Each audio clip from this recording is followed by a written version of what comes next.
welcome to this week's review of Hellboy 2, starring Ron Perlman. The first thing I have to say about this movie and this franchise is Ron Perlman may be the only man alive that could have made this film work so well. He's one of the most talented actors in Hollywood, and he's probably the most underrated as well. For anyone to have to wear this kind of makeup and still be able to pull this off is amazing, and I wish they could have done the Incredible Hulk in this type of manner. Couple Ron Perlman with Guillermo del Toro and his amazing visual style, and this makes for a great movie. And I think above all else, what I like most about this film was how I was able to successfully incorporate humor, drama, and action all together in one movie and really make it work. Some films can't even pull off one of these aspects well. This all works for this film because the lead actor and director simply can't lose. They are that good. For those of you not familiar with Ron Perlman's work, these are some of the films that I strongly recommend seeing. The Name of the Rose, Alien Resurrection, The Last Supper, Blade 2, and the TV show Beauty and the Beast. But the Hellboy series, without a doubt, has to be one of his greatest roles, considering how difficult it has to be to make this work with so much of him covered in prosthetics and makeup. This film is never really meant to be taken that seriously, like some of the others, and it's one of the most lighthearted films that I've seen in a long time, and that's not a bad thing.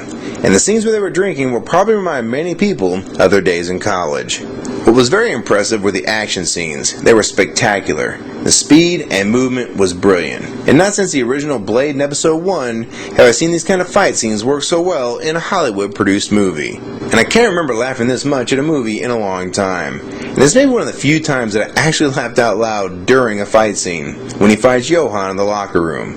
Every actor in this film really held their own. Jeffrey Tambor, Luke Goss, Selma Blair, and John Hurt were all excellent. This film was visually stunning, and it reminds you a little bit of the original Star Wars, where you're able to see dozens of weird and crazy characters that you've never seen before.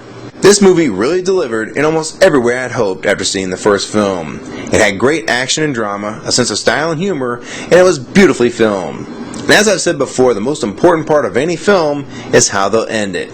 Well, I'm happy to say that I thought the build-up and the ending were very satisfying. And it had a great final battle and enough suspense to make you really care about who wins.